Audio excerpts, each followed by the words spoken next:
Hello, fifth graders. Mr. James back with week 3, day 1 vocabulary and writing. So, our first word from our vocabulary here is the word distract, and distract is found on page 88.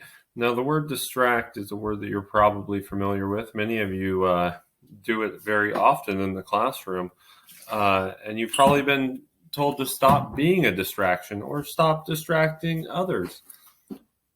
And in the text, we find that word, and it says, "He even turned in this direction for 2 leagues. But when he saw how disappointed the men were, how even the thought of an island full of women did not distract them from their desire to go home or their uneasiness about the leaking boats, he turned back toward the homeland. And now the ships roll before the winds that grow cooler and cooler with each passing day." So you can hear in the text there it says that an island full of women did not distract them from their desire to go home.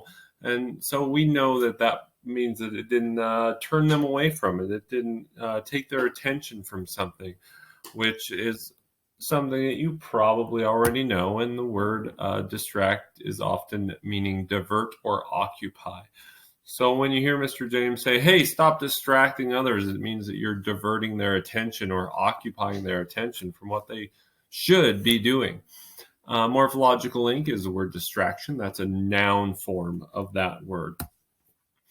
A sample sentence says, "The red team used their loudest players' scream to distract the blue team and captured the flag."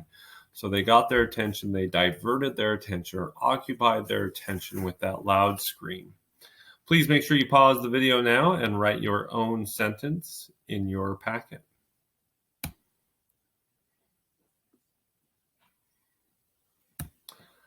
The next word is found on page 90, and it is the word enchanted. And as we look into the text, I remember when we went to this place over on the west side of the state called the Enchanted Forest, and it was like an amusement park type place. So let's see if that gives me my background knowledge helps me to better understand what the word enchanted might mean. I'm just finding it in the text. There it is. "Earlier, I was not able to sleep for the eerie noise the seaweed brings, the soft, enchanted swish against the hull, like a mother's hand soothing a baby's head. So I went above and found the captain alone on the deck, lit by the moon."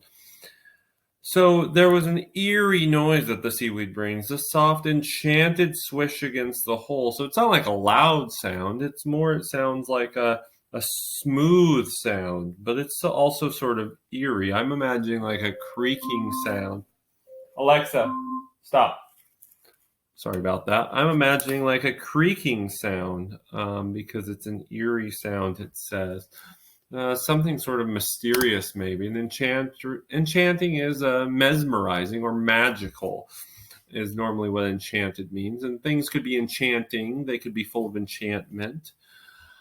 And the sample sentence I have says, "The children raced through the enchanted forest and into the kingdom." So that mesmerizing and magical place that we're imagining right now is the children race through it and into the kingdom.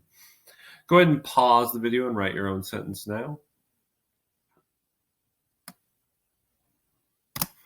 And our last word is the word striving. It's also found on page 90 in the text.